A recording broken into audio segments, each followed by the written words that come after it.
जय हिंद दोस्तों, आप लोग को हमारे यूट्यूब चैनल में स्वागत है। दोस्तों, आप लोग को लूसेंट के जो है ऑब्जेक्टिव बुक का जो है टेस्ट सीरीज चल रहा है। दोस्तों, आज हम लेकर के आए हैं भौतिक विज्ञान में जो है विद्युत चैप्टर। दोस्तों, इस बुक से जो है प्रत्येक एग्ज़ाम में प्रश्न पूछा जाता है। ऐसा कोई एग्ज़ाम ना हो जिसमें इस बुक से प्रश्न ना रहा हो। तो दोस्तों, आप लोग जो है ध्यानपूर्वक जो है इस वीडियो को देखिएगा और याद कीजिएगा और साथ ही साथ मिलाइएगा कि हमारा कितना प्रश्न सही हो रहा है। तो दोस्तों, चलिए वीडियो को स्टार्ट करते हैं।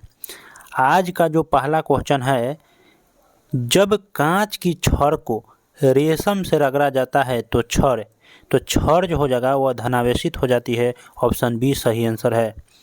अगला नंबर क्वेश्चन है, किसी आवेशित चालक का संपूर्ण आवेश उसके, तो किसी अगर चालक को आप जो है आवेशित कीजिएगा तो उसका संपूर्ण आवेश जो होगा उसके बाहरी पृष्ठ पर रहता है। ऑप्शन जो है बी सही हो जाएगा। अगला नंबर क्वेश्चन है, दो विद्युत आवेशों के बीच लगने वाले बल से संबंधित है। तो दो विद्युत आवेशों के बीच लगने वाले बल जो है वो कूलम का नियम कहते हैं। ऑप्शन बी सही आंसर हो जाएगा। अगला नंबर क्वेश्चन है, यदि दो विद्युत आवेशों के मध्य दूरी को आधा कर दिया जाए तो उनके मध्य जो है विद्युत बल का मान हो जाएगा।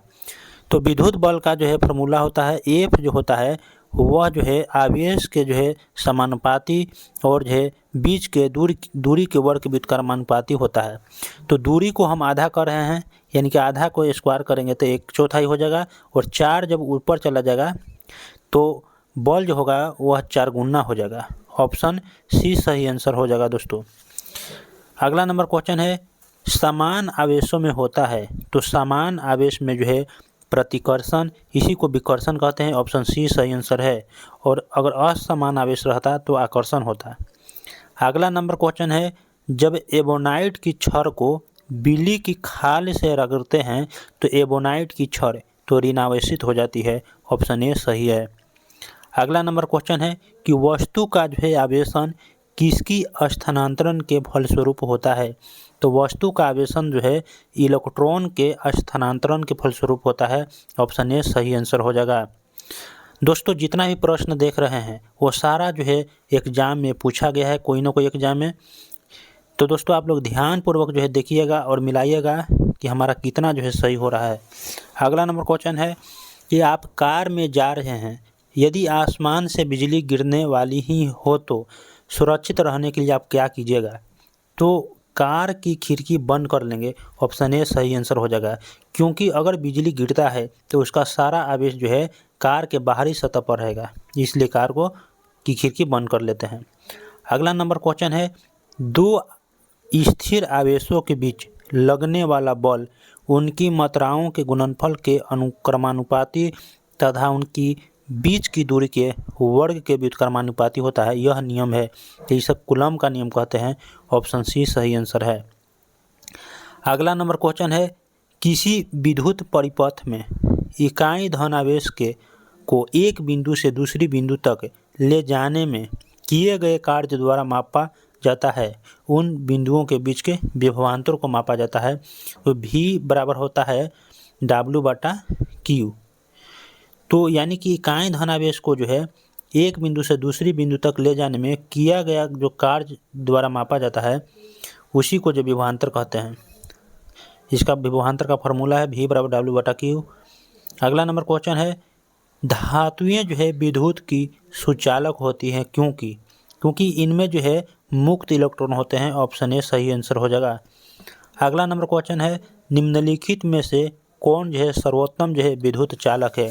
तो चांदी जो है सर्वोत्तम विद्युत चालक है। ऑप्शन डी सही आंसर हो जाएगा। अगला नंबर क्वेश्चन है कि अति चालक का लक्षण है। तो अति चालक कब होगा, जब जो है यानी कि जो है प्रतिरोध शून्य होगा, तो यही कहा जाए कि शून्य पारगम्यता कह रहा है। ऑप्शन सी सही आंसर है। अगला नंबर क्वेश्चन है, निम्नलिखित में कौन अर्धचालक नहीं है। तो आर्सेनिक जो है यह अर्धचालक नहीं है। ऑप्शन डी सही आंसर है। जर्मेनियम, सिलिकॉन और सिलेनियम ये सब अर्धचालक है। अगला नंबर क्वेश्चन है, क्वेश्चन नंबर 15 है, ऐसे पदार्थ जिनमें समान अवस्था में मुक्त इलेक्ट्रॉन नहीं होते हैं लेकिन विशेष परिस्थितियों में विशेष परिस्थितियों जैसे उच्च ताप या अशुद्धि मिलाने पर मुक्त इलेक्ट्रॉन प्राप्त किए जा सकते हैं कहलाते हैं। इसे अर्धचालक कहते हैं। ऑप्शन डी सही आंसर है, अर्धचालक पदार्थ। अगला नंबर क्वेश्चन है, ताप के बढ़ाने पर चालक पदार्थों का वैद्युत प्रतिरोध एवं वैद्युत चालकता पर क्या प्रभाव पड़ता है? तो ताप बढ़ने से है प्रतिरोध का मान भी बढ़ जाता है और जो है चालकता घट जाता है। ऑप्शन ए सही आंसर है, प्रतिरोध बढ़ता है और जो है विद्युत चालकता घटता है। अगला नंबर क्वेश्चन है कि तांबा मुख्य रूप से विद्युत चालन के लिए प्रयोग किया जाता है क्योंकि? आखिर तांबा का प्रयोग जो है विद्युत चालन के लिए क्यों करते हैं? क्योंकि इसकी जो है विद्युत प्रतिरोधकता निम्न होती है। ऑप्शन डी सही आंसर हो जाएगा। अगला नंबर क्वेश्चन है, इलेक्ट्रिक करंट का यूनिट निम्नलिखित में से कौन सा है? इलेक्ट्रिक करंट का जो है ऐसा ही मात्रक पूछ रहा है, इकाई पूछ रहा है, तो ऑप्शन डी एम्पियर होता है। अगला नंबर क्वेश्चन है कि आपस में जुड़ी दो आवेशित वस्तुओं के बीच विद्युत धारा नहीं प्रवाहित होता है यदि वे हो, तो जब विभव समान हो जाता है ना तो धारा प्रवाहित नहीं होता है। ऑप्शन डी सही आंसर हो जाएगा। अगला नंबर क्वेश्चन है, प्रत्यावर्ती धारा को दिष्ट धारा में किसके द्वारा बदला जाता है? यानी कि एसी को हमको डीसी में बदलना है तो रेक्टिफायर लगाइए। ऑप्शन बी सही आंसर है। अगला नंबर क्वेश्चन है, विद्युत फिटिंग्स में एक तार को भुज है संपर्कित किया जाता है, इसका कारण है? तो इसका कारण है आपको जो है, यदि लघु पतन हो जाए तो धारा जो है भूमि में चली जाएगी। ऑप्शन ए सही आंसर है। यदि शॉर्ट सर्किट होता है तो धारा जो रहेगा वह भूमि में चला जाएगा, इसलिए जो है उसको भूमि से जो है संपर्क किया जाता है। अगला नंबर क्वेश्चन है, विद्युत उपकरण में अर्थ का उपयोग होता है, यानी कि हम लोग अर्थिंग क्यों देते हैं? तो सुरक्षा के लिए दिया जाता है। ऑप्शन सी सही आंसर है। अगला नंबर क्वेश्चन है कि आदर्श वोल्ट मीटर की प्रतिरोधकता कितनी होती है? तो आदर्श वोल्ट मीटर की प्रतिरोधकता जो होती है वह जो है अनंत होता है। ऑप्शन सी सही आंसर है।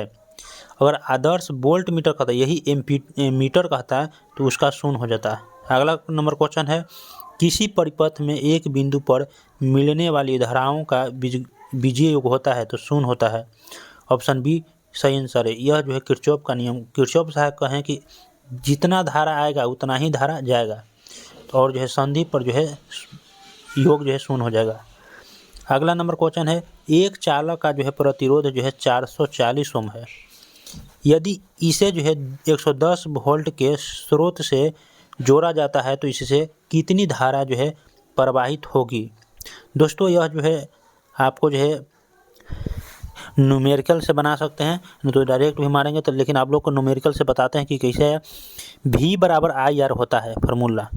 V यहाँ दिया हुआ है 110 वोल्ट और हमको I निकालना है, R दिया हुआ है 440 ओम में, तो 11 से काट देंगे, 11 44 यानी 4 मरते में कट जाएगा। 110 से 440 4 मरते में, तो I बराबर हो जाएगा, इधर 1 बच गया, इधर गुना में है, इधर चल जाएगा तो भागा में हो जाएगा। इसको कैलकुलेशन कीजिएगा तो 0.25 हो जाएगा, एम्पियर हो गया। ऑप्शन बी सही आंसर है। दोस्तों हम डायरेक्ट भी बता सकते थे, लेकिन कैलकुलेशन किए कि आप लोग को जो है समझ में आया, आखिर आया कैसे। अगला नंबर क्वेश्चन है कि प्रतिरोध का मात्रक है, तो प्रतिरोध का मात्रक ओम होता है। ऑप्शन डी सही आंसर है। अगला नंबर है कि घरों में लगे पंखे, बल्ब आदि लगे होते हैं, यह किस श्रेणी में जोड़ा जाता है? तो घर में जो आपको जो है समानांतर क्रम में जोड़ा जाता है। ऑप्शन डी सी जो है सही आंसर है। अगला नंबर क्वेश्चन है कि जॉर्ज साइमन ओम ने किस वर्ष में समीकरण I बराबर V/R बनाया, जो वोल्टेज जो है धारा और प्रतिरोध के बीच संबंध को दर्शाता है? तो 1827 ईस्वी में बनाए थे। ऑप्शन ए सही आंसर है। अगला नंबर क्वेश्चन है कि यदि किसी तार की त्रिज्या आधी कर दी जाए तो उसका प्रतिरोध, त्रिज्या को आधी कर दे रहा है तो प्रतिरोध का जो मान होता है वह लंबाई के जो है समानुपाती, जबकि क्षेत्रफल के व्युत्क्रमानुपाती होता है, और जो है त्रिज्या आधी कर दिया जा रहा है, यानी तो क्षेत्रफल कितना हो जाएगा, त्रिज्या आधी करेंगे तो क्षेत्रफल स्क्वायर होता है, तो 1/4 हो गया, 1/4 क्षेत्रफल यहाँ पर ही हो गया। तो जब क्षेत्रफल 1/4 हो गया तो लंबाई भी तो बढ़ेगा, तो लंबाई 4 गुना हो जाएगा, तो R बराबर हो जाएगा लंबाई 4 गुना हो जाएगा, और जो नीचे 4 1/4 4 ऊपर जाएगा तो 4 में 4 से गुना करेंगे 16 हो जाएगा। तो प्रतिरोध जो है 16 गुना हो जाएगा। ऑप्शन डी सही आंसर है। अगला नंबर क्वेश्चन है, एक विद्युत परिपथ में धातु के तार के 2 सिरों के बीच विभवांतर भी उससे प्रवाहित होने वाली विद्युत धारा के समानुपाती है। यदि तार का ताप समान रहे तो इसे डॉट नियम कहा जाता है, इसे ओम का नियम कहते हैं। ऑप्शन सी सही आंसर है। अगला नंबर क्वेश्चन है कि विशिष्ट प्रतिरोध का एसआई मात्रक। तो विशिष्ट प्रतिरोध का एसआई मात्रक ओम मीटर होता है। अब कहिएगा कि आया कहाँ से, तो आर बराबर होता है रो इंटू एल बटा ए। तो रो को ही विशिष्ट प्रतिरोध कहते हैं। रजिस्टेंस इसका जो है मात्रक हमको निकालना है, तो रो बराबर हो जाएगा आर ए बटा एल। आर रजिस्टेंस है, तो आर का रजिस्टेंस का जो है एसआई मात्रक ओम होता है, और ये क्षेत्रफल है, नीचे लंबाई है, तो एक कट जाएगा, तो यहाँ एक लंबाई गुना चौड़ाई होता है क्षेत्रफल। तो लंबाई से लंबाई खत्म हो गया, बाकी बच गया चौड़ाई। तो ई जो है लंबाई है, तो इसका मात्रक मीटर होता है, तो ओम मीटर आ गया। अगला नंबर क्वेश्चन है दोस्तों, हम आप लोग को जो है बतला रहे हैं कि आखिर आया ये कैसे जो है ओम मीटर। अगला नंबर क्वेश्चन है, एक तार की लंबाई जो है एल मीटर है, तार को खींचकर उसकी लंबाई 12 मीटर कर दी जाती है। अब तार का प्रतिरोध हो जाएगा, अगर लंबाई खींच करके जे गुना करेगा उतना स्क्वायर कर देना। तो कह रहा है कि लंबाई 2 मीटर हो, 2 जो है मीटर हो गया, 2 गुना हो गया, तो आपको जो है प्रतिरोध जो है 4 गुना हो जाएगा, खिंचाव के स्क्वायर हो जाता है। पहले का 4 गुना, ऑप्शन बी सही आंसर है। अगला नंबर क्वेश्चन है, एक समान शुष्क सेल में विद्युत अपघट होता है। तो समान जो है शुष्क सेल में विद्युत अपघट जो होता है वह अमोनियम क्लोराइड होता है। ऑप्शन सी सही आंसर है। अगला नंबर क्वेश्चन है, शुष्क सेल के संबंध में निम्नलिखित को जो है सुमेलित करना है, मिलान करना है। पहला ऋण इलेक्ट्रोड। तो ऋण इलेक्ट्रोड जो होता है वह हमेशा जो है जिंक का ही बना होता है। पहला का 2। ऋण इलेक्ट्रोड हमेशा जिंक का बर्तन होता है। धन इलेक्ट्रोड कार्बन की छड़ यानी ए का 2 देखिए, जिसमें है उसको छोड़ दीजिए, बाकी वो काट दिए, 100 कट जाएगा। ऑप्शन सी सही आंसर है। और जो है इलेक्ट्रोलाइट जो होता है अमोनियम क्लोराइड का पेस्ट होता है। विध्रुवक जो होता है मैग्नीज ऑक्साइड होता है। अगला नंबर क्वेश्चन है, एक कार बैटरी में प्रयुक्त विद्युत अपघट होता है। तो कार बैटरी में जो होता है सल्फ्यूरिक अम्ल होता है। ऑप्शन बी सही आंसर है। अगला नंबर क्वेश्चन है कि शुष्क सेल है, तो शुष्क सेल कैसा सेल है। तो शुष्क सेल एक प्राथमिक सेल है। ऑप्शन ए सही आंसर है। अगला नंबर क्वेश्चन है कि लोहे के ऊपर जिंक की परत चढ़ाने को क्या कहते हैं। तो लोहा के ऊपर जो जिंक, इसे गैल्वेनाइजेशन कहते हैं। ऑप्शन ए सही आंसर है। दोस्तों यह क्वेश्चन पूछा जाता है एग्जाम में। अगला नंबर क्वेश्चन है, विद्युत अपघटन की क्रिया में किसी इलेक्ट्रोड पर मुक्त हुए पदार्थ की मात्रा संपूर्ण प्रवाहित आवेश के अनुक्रमानुपाती है। यह नियम है।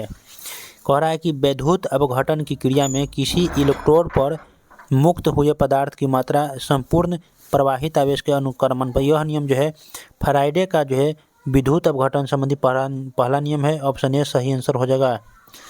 अगला नंबर क्वेश्चन है कि यदि किसी चालक की जो है भौतिक अवस्था जैसे ताप आदि में कोई परिवर्तन न हो तो चालक के सिरों पर लगाया गया विभवांतर उसमें प्रवाहित धारा के अनुक्रमानुपाती होता है। यह नियम है ओम का नियम है। ऑप्शन बी सही आंसर है। अगला नंबर क्वेश्चन है कि फैराडे का नियम संबंधित है। तो फैराडे का नियम जो है विद्युत अपघटन से है। ऑप्शन ए सही आंसर है। अगला नंबर क्वेश्चन, एक फ्यूज तार का उपयोग डॉट के लिए किया जाता है। तो फ्यूज का हम लोग प्रयोग किस लिए कहते हैं कि हानि अत्यधिक धारा प्रवाह के समय विद्युत परिपथ को तोड़ने का काम करता है। ऑप्शन बी सही है। अगला नंबर क्वेश्चन है, घरेलू विद्युत उपकरणों में प्रयुक्त सुरक्षा फ्यूज तार उस धातु से बनी होती है जिसका जो है गलनांक जो है आपको क्या होना चाहिए, कम होना चाहिए। अगला है, एक फ्यूज की तार को इन लक्षणों के कारण पहचाना जाता है। तो उच्च प्रतिरोधकता तथा निम्न गलनांक होना चाहिए। ऑप्शन सी सही आंसर है। अगला नंबर क्वेश्चन है कि बिजली सप्लाई के मेंस में फ्यूज तार एक सुरक्षा उपकरण के रूप में लगा होता है। बिजली की फ्यूज के संबंध में कौन सा सही है। पहला है, यह मेन स्विच के साथ समानांतर में संयोजित होता है। अगला है यह मुख्यतः सिल्वर मिश्र धातुओं से बना होता है, इसका गलनांक निम्न होता है। अगला इसका प्रतिरोध अति उच्च होता है। तो यह जो है इसका गलनांक निम्न होता है, ऑप्शन सी सही आंसर है।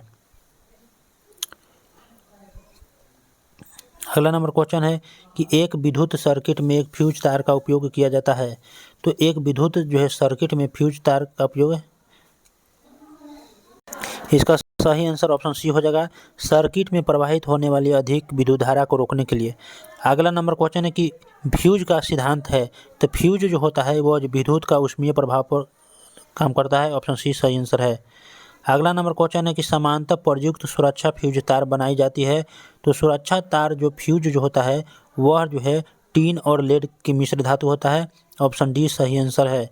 अगला नंबर क्वेश्चन है कि एक बिजली के फ्यूज तार में सामान्य अनुप्रयोग के लिए निम्नलिखित में से कौन से गुण समूह का होना आवश्यक है। तो कम मोटा तार नहीं होना चाहिए, कम लंबाई, निम्न गलनांक की मिश्र धातु और पतला तार, ऑप्शन सी सही आंसर है। अगला नंबर क्वेश्चन है कि बिजली के बल्ब का फिलामेंट किस तत्व से बना होता है। तो टंगस्टन हो जाएगा, ऑप्शन डी सही आंसर है।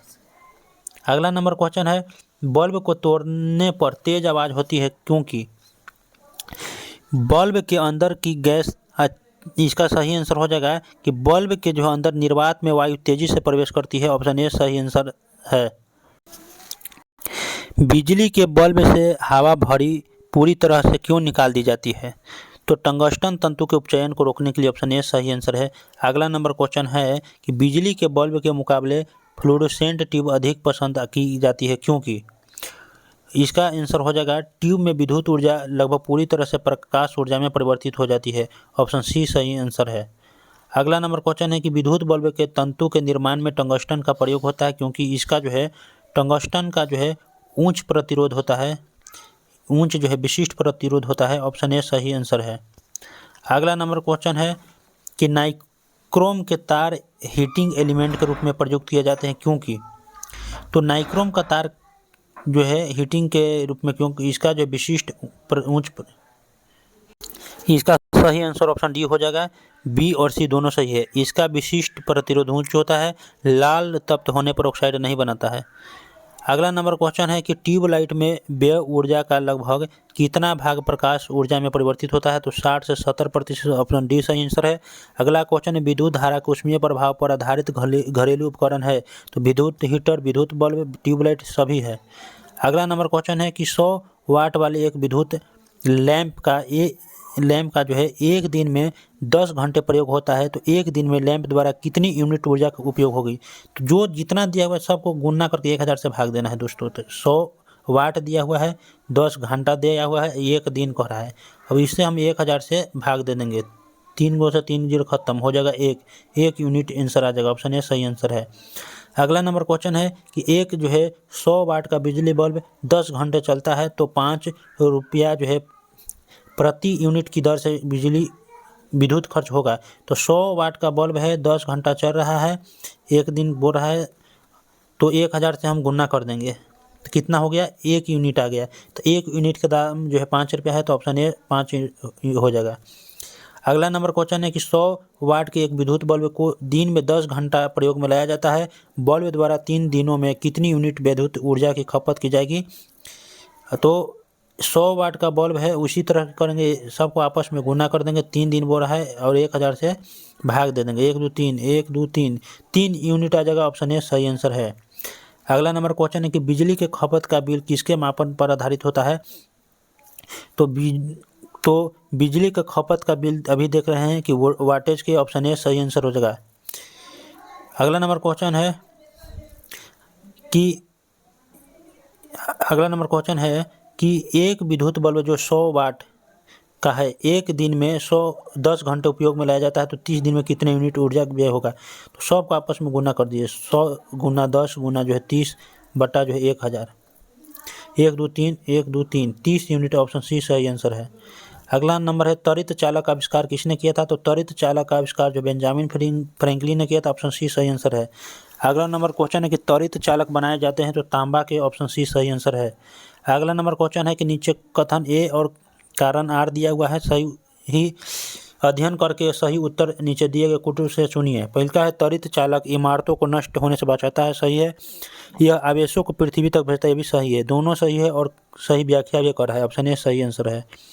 अगला नंबर क्वेश्चन है कि विद्युत बल्ब का तंतु जो है धारा प्रवाहित करने से चमकने लगता है, परंतु तंतु में धारा ले जाने वाले तार नहीं चमकते, इसका कारण क्या है?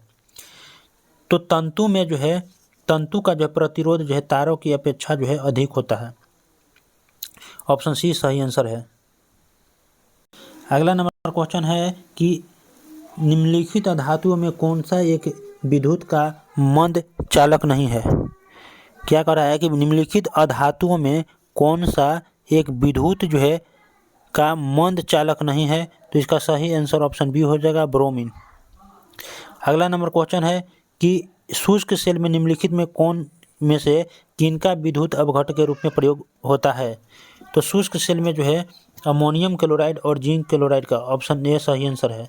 अगला नंबर क्वेश्चन है कि समांतर प्रयोग में लाई जाने वाली प्रतिदीप्त ट्यूबलाइट पर निम्नलिखित में से कौन सा अंकित होता है? तो 6500 के। अगला नंबर क्वेश्चन है जब दो या दो से अधिक प्रतिरोधों को एक दूसरे के साथ क्रमवार जोड़ा जाता है तो उसे कहते हैं तो श्रेणी क्रम, ऑप्शन ए सही आंसर है। अगला नंबर है विद्युत उत्पन्न करने के लिए कौन सी जो है धातु का उपयोग होता है? तो विद्युत उत्पन्न करने के लिए यूरेनियम, ऑप्शन ए सही आंसर है। अगला है कि 11 ओम, 12 ओम और 33 ओम प्रतिरोध वाले 3 प्रतिरोधक पार्श्व जो है संयोजित है, तो इनका तुल्य प्रतिरोध किसके बराबर है? लटका कर जोड़ना है, 1/r बराबर समानांतर क्रम है, तो 1/11 प्लस 1/22 प्लस 1/33। इसका एलसीएम ले लीजिए, 33 दूनी 66 एलसीएम आएगा, 11 छक 66, 6 प्लस 11 22 66 और 33 दूनी 66, 6 3 9 2 11, यानी कि 11 हो गया, तो 1/r बराबर 11/66, 11 छक 66, r का मान जो है 6 हो जाएगा, ऑप्शन डी सही आंसर है। अगला नंबर है कि भौतिक का कौन सा नियम यह बताता है कि जब दो विद्युत आवेशों के बीच दूरी दुगनी हो जाती है तो उनके बीच बल उनके पूर्व मान से 1/4 तक कम हो जाता है? तो यह जो है कूलम का नियम है, ऑप्शन ए सही आंसर है। अगला नंबर क्वेश्चन है कि एम्पियर क्या मापने की इकाई है? तो विद्युत धारा, ऑप्शन बी सही आंसर है। अगला नंबर है एक कृत्रिम उपग्रह में विद्युत ऊर्जा का स्रोत क्या है? तो एक कृत्रिम उपग्रह में जो विद्युत ऊर्जा का जो है स्रोत है वह है सौर सेल, ऑप्शन बी सही आंसर है। अगला नंबर क्वेश्चन है कि विद्युत ऊर्जा को यांत्रिक ऊर्जा में बदलने की युक्ति है? तो विद्युत ऊर्जा को जो है यांत्रिक ऊर्जा में बदलता है, इसका नाम है विद्युत मोटर। यह जो विद्युत ऊर्जा को जो है यांत्रिक ऊर्जा में बदलता है। अगला नंबर क्वेश्चन है रासायनिक ऊर्जा का जो है विद्युत ऊर्जा में रूपांतरण निम्नवत है, तो इसे इलेक्ट्रोलाइसिस द्वारा, ऑप्शन ए सही आंसर है। रासायनिक ऊर्जा को विद्युत ऊर्जा में रूपांतरण कर रहा है। अगला नंबर है एक बैटरी डॉट ऊर्जा को विद्युत ऊर्जा में रूपांतरण, यह जो है बैटरी जो है रासायनिक ऊर्जा को विद्युत ऊर्जा में परिवर्तित करता है। अगला नंबर क्वेश्चन है कि प्रत्यावर्ती धारा को निर्दिष्ट धारा में परिवर्तित करने वाली युक्ति को कहते हैं? तो एसी को डीसी में बदलना है तो रेक्टिफायर, ऑप्शन बी सही। अगला ट्रांसफार्मर प्रयुक्त होता है, ट्रांसफार्मर जो है केवल एसी के लिए प्रयुक्त होता है, तो एसी वोल्टेज को उपचयन तथा अपचयन के लिए, यानी एसी वोल्टेज को बढ़ाता और घटाता है, केवल एसी के लिए, डीसी के लिए इसका प्रयोग नहीं किया जाता। अगला है प्रतिदीप्ति नली में सर्वाधिक जो है सामान्यतः प्रयोग होने वाली वस्तु है? तो प्रदीप्ति में जो है सबसे ज़्यादा जो होता है वह जो है पारा वाष्प तथा आर्गन होता है, ऑप्शन सी सही आंसर है। अगला है 3 पिन बिजली के प्लग में सबसे लंबी पिन का जोड़ना चाहिए, तो धार सिरे से, ऑप्शन ए सही है। अगला नंबर क्वेश्चन 1 किलोवाट घंटा का मान होता है, तो 3.6 गुना 10 के पावर 6 जूल, ऑप्शन ए सही है। अगला है भारतीय घरेलू जो है विद्युत आपूर्ति में लाल विद्युतमय तार और काले उदासीन तार के बीच विभवांतर कितना होता है? तो 220 वोल्ट, ऑप्शन बी सही आंसर है। अगला है फ्लोरोसेंट लैंप में चौक का प्रयोग क्या है? तो चौक का प्रयोग करते हैं, तो इसका प्रयोग जो है